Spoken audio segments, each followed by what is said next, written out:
Bom dia, meus amados irmãos, que a graça e a paz do nosso Deus e nosso Pai bondoso, possa iluminar a nossa mente através do Espírito de Cristo, que está conosco todo o tempo, e nós buscando estar nessa presença espiritual poderosa que nos edifica a cada dia. Amados, hoje, quinta-feira, vamos dar continuidade à nossa lição bíblica diária, mas antes vamos recapitular aqui o que nós vimos ontem, na quarta-feira, quando vimos a partir de Isaías 44, versículo 21, quando o Senhor, ele fala diretamente ao coração do povo de Israel, para que o povo não esquecesse que Israel era o seu servo, que ele havia adquirido aquele povo, né, para que aquele povo servisse a ele. Ele era o Senhor, ele era o dono do escravo Israel. Israel não poderia estar servindo a outros deuses, fazendo desses deuses pagãos de ferro e de barro e de madeira, como se fosse o seu Senhor. Ao invés disso, né, de o Senhor, como os senhores praticavam antigamente, quando um servo fazia isso, era dar-lhe uma surra até matar. Amarrava num tronco, dava-lhe uma surra até matar, porque ele foi servir a outro senhor, houve uma traição que não tinha perdão. Mas, ao contrário disso, o Senhor ofereceu a ele perdão, né, dos pecados, perdoaria e faria desaparecer essa maldade do coração dele, esse pecado, e ele conclui fazendo um convite para que esse povo voltasse para ele, porque ele era mais do que um Senhor, ele era o Salvador. Que coisa linda, né? Pois bem, e vimos também, diante disso, o Senhor usa uma linguagem espiritual, de reconhecimento ao tamanho da graça, pela misericórdia do Senhor em perdoar Israel, cometeu um pecado imperdoável, o pecado da idolatria, né? Agora era motivo de louvor, porque eles entendiam que haviam recebido um perdão inigualável, né? O Senhor que eles esperavam que castigasse, o Senhor estava oferecendo perdão e uma nova chance. Por isso que ele manda que os céus gritem de louvor, que as profundezas dos mares cantassem, as montanhas, as florestas, as árvores cantassem de alegria, porque o Senhor havia perdoado Israel, havia salvado Israel, e perdoando e salvando Israel, o Senhor havia mostrado a sua grandeza. A grandeza que, veja, que de Deus está na sua misericórdia e no seu amor. Muita gente mede a grandeza deste mundo, de alguém, pela quantidade de dinheiro que ele tem, pela fama que ele possui, pelos bens que ele conquistou durante a vida, né? Mas a grandeza de Deus está dentro dele, nos ensinando aqui o que é grandeza para Deus. Isso é uma informação aqui, isso não é informação, isso é revelação espiritual. Pois bem, hoje, na nona pergunta da lição, diz assim: através do profeta Isaías, como o Senhor se apresenta e chama Israel? Que grande declaração o Senhor faz a respeito de si mesmo ao povo de Israel. O versículo 44, ele diz: o Senhor, o Salvador de Israel, diz: meu povo, eu sou o seu Criador. Antes que você tivesse nascido, eu já o havia criado. Sozinho eu criei todas as coisas. Estendi os céus e firmei a terra, sem a ajuda de ninguém. Quem está falando aqui é Yahvé. A palavra aqui, o Senhor, aqui é o tetragrama, o Yod, Rei e Vav, Rei, é o nome de Deus, né? Quem está falando aqui é Deus, o Pai. O Pai está dizendo: ô Israel, eu sou o seu Salvador, mas eu sou mais do que o seu Salvador. Eu sou aquele que está mostrando a salvação para você através do perdão, através da justificação, para que você me sirva e receba a vida eterna. Está implícito aqui isso. Claro que está implícito. O texto não está dizendo isso, mas está implícito essa mensagem. Mas mesmo antes disso, eu sou o seu Criador. Deus não é apenas o Criador físico, o que criou o homem fisicamente, aquele que pegou o Adão do barro e o criou. Não é aquele que, de forma miraculosa, através de um sêmen e de um óvulo, desenvolveu o nosso corpo no corpo da nossa mãe, né? Pegou o sêmen do corpo do nosso pai, juntou com o óvulo da nossa mãe e nos gerou lá fisicamente, não. Não é só nesse sentido que ele está dizendo que é criador. Ele é criador no sentido espiritual ainda mais profundo, porque é aquele que nos pega com a mente completamente escravizada pelo mal, escravizado aos desejos da carne, e quando ele coloca o seu espírito coloca em nós, ele muda o nosso pensamento, muda a forma de nós enxergarmos o mundo, e agora nos transforma em uma nova criatura espiritual, que já não é mais dominado pelos impulsos da carne, que é a grande força desse mundo do pecado, né? Do reino de pecado. Então Deus é o Criador em duplo sentido, nosso Criador em duplo sentido. Ele diz bem claro, antes que você tivesse nascido, eu já o havia criado. Ou seja, no sentido aqui, que da sua onisciência, ele já sabia que você iria nascer, já permitiria que você ia nascer, porque você só nasceu porque inicialmente ele criou Adão e Eva, né? E toda a consequência é por causa do poder dele. Foi ele quem desenhou o corpo do ser humano para que o corpo do ser humano pudesse gerar uma nova vida. Então, todas as vidas do mundo, elas pertencem ao Senhor. Ele é o criador original, de fato, de cada ser humano que vive, né? Aí ele faz algo impressionante aqui, né? E não é só uma doutrina que ele está falando aqui, mas é algo da sua majestade, da sua grandeza. Ele diz assim, olha, eu sozinho criei todas as coisas. Não existe um segundo criador, não. É eu sozinho, eu e Yahvé, sozinho. E Yahvé aqui não é uma trindade, não. Yahvé aqui é uma pessoa só, a pessoa do Pai. A quem Jesus o chama de meu Pai. Yahvé, o meu Pai, né? Perguntaram, Jesus, qual é o maior mandamento? Ouve, ó Israel, Yahvé, o vosso Deus, é o único Deus, adorem a ele. O próprio Cristo disse que adorava a ele também, né? Pois bem, é esse Yahvé aqui, o Pai que está falando aqui. Eu criei tudo sozinho. Para aqueles que pregam que Cristo é um criador igual ao Pai, precisa rever isso aqui, viu? Para não criar uma doutrina falsa da Idade Média, que inventaram. O Pai está dizendo aqui, ó, eu sozinho, eu sou o Criador sozinho.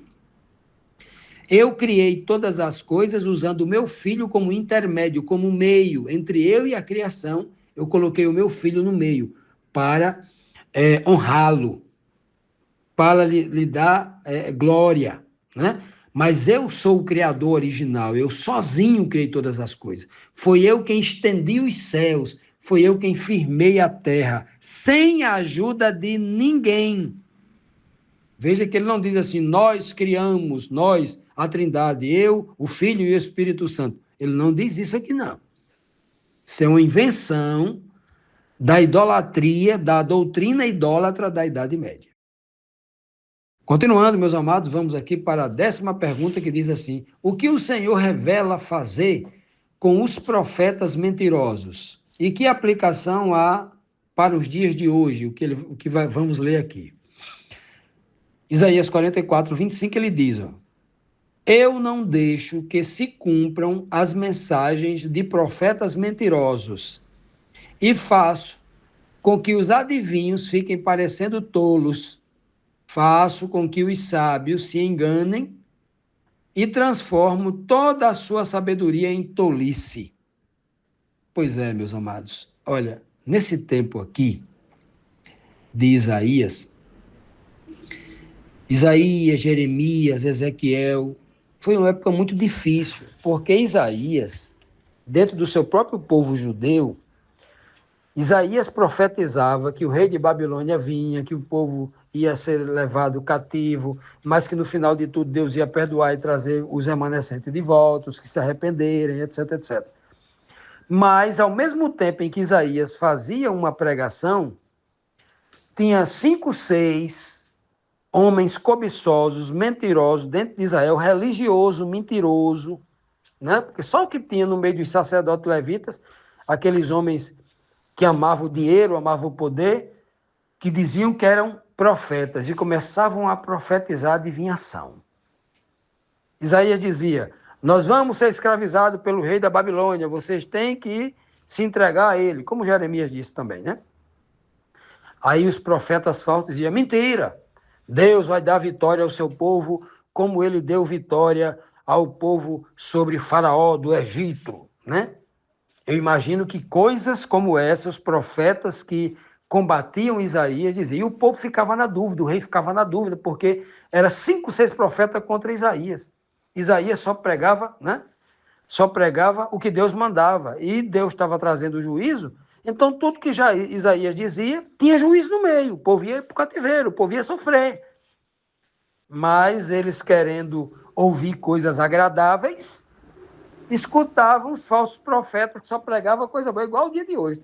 O que tem de falso profeta na igreja, eu profetizo que Deus vai restaurar a sua família, que Deus vai lhe dar um emprego, você vai ficar milionário, você vai, né? O que tem de gente querendo tomar o dinheiro do povo, pregando coisas agradáveis, mal intencionado, ao invés de pregar a escritura sagrada, é do mesmo jeito que antigamente. Por isso que o Senhor fala, olha, como é que eu faço? Eu vou impedir que o falso profeta professe a mentira? Não impeço, não. Eu vou impedir que o que ele está dizendo não se cumpra. E o que tem de falso profeta mentiroso hoje, milionário no Brasil, que fez todo tipo de previsão e não se cumpriu, que até em público amaldiçoou pessoas, que um carro ia passar por cima da pessoa na próxima semana e a pessoa está viva até hoje. Esses absurdos que tem hoje é justamente porque o povo de hoje, espiritualmente, como o povo de antigamente, é tão cego que não sabia discernir que um pedaço de madeira não pode ser adorado. O povo de hoje é desse jeito, é tão frágil emocionalmente, é tão submisso à servidão, à dominação, à opressão, que eles cedem tudo, né? Aí o Senhor diz assim, olha, eu não deixo que as profecias desse falso profeta se cumpram. Olha, se tem uma coisa na Bíblia que a gente não pode ter dúvida, é que o verdadeiro profeta de Deus, toda a profecia dele se cumpre. Toda a profecia do profeta de Deus se cumpre. Não existe uma previsão que o profeta de Deus fale que não se cumpra. Tudo se cumpre, tudo se cumpre. E se tem alguma profecia condicional, já está na própria fala dele. Ele está dizendo assim, eu vou trazer juízo contra vocês. Agora, se vocês se arrependerem, aí eu não trago mais não. Então, a própria condicionalidade da profecia, se cumprir ou não, está dentro da própria fala do profeta. Né? Se o profeta não colocar essa condicionalidade que Deus o revelou, significa dizer que não tem condição, vai acontecer aquilo e pronto. O que tem de profeta, falso profeta, que prometeu um monte de coisa acontecer que não aconteceu, e o povo ainda está seguindo esses falsos profetas, porque não tem amor a Deus, não tem amor à verdade, são cegos e idólatras como o povo de antigamente. Eles têm medo, eles gostam de ouvir coisas agradáveis. E quais são as coisas que lhe agradam? Estão presos à religiosidade, estão presos à família, estão presos à igreja que ele frequenta, que é como para ele um clube social, e eles têm medo de aceitar a verdade, porque têm medo de perder aquilo que eles aprenderam a amar. E aquilo que eles aprenderam a amar e a servir, se tornaram cativos daquilo, prisioneiros daquilo. É por isso que a Bíblia, o Senhor fala assim, olha, eu não impeço do falso profeta mentir, não. O que eu vou fazer mesmo é impedir que o que ele disse se cumpra, porque ele é um enganador, os lábios dele enganam, e ele, na cabeça dos sábios que têm discernimento, vai perceber que aquele falso profeta não passa de um tolo, porque ele falou uma coisa que não se cumpriu. E um profeta que fala a coisa mínima que for, que não se cumpre, ele é falso profeta, ele é tolo. Ele não pode mais enganar ninguém. Eu vou transformar o que muitos chamam de sabedoria em tolice. É um tolo, porque disse uma coisa que não aconteceu. Né? Mais tolo ainda é aquele que tenta remendar uma profecia que o profeta disse que não se cumpriu, mas tenta remendar. Ai, não, esse profeta disse isso assim, não se cumpriu porque era condicional. Aí não aconteceu porque o povo se arrependeu e tal. E tenta remendar algo que não tem remendo. Por quê? Isso demonstra que o profeta é falso ou verdadeiro? Não. Demonstra que essa pessoa que está tentando remendar, buscando desculpa para tapar, desculpa que mostra que ela é cobiçosa, que essa pessoa não tem o verdadeiro caráter de Cristo, não é bereano para dizer o sim, sim, não, não, e fica tentando arrumar coisas para satisfazer seu próprio ego, porque ele não quer perder o seu clube, não quer perder o seu raio de influência, não quer perder a sua igreja, não quer perder o seu amigo. Ou seja, ele não se importa de perder a verdade, mas não quer perder aquilo que lhe agrada. Infelizmente, amados, tudo o que acontece hoje não é diferente do que acontecia no passado.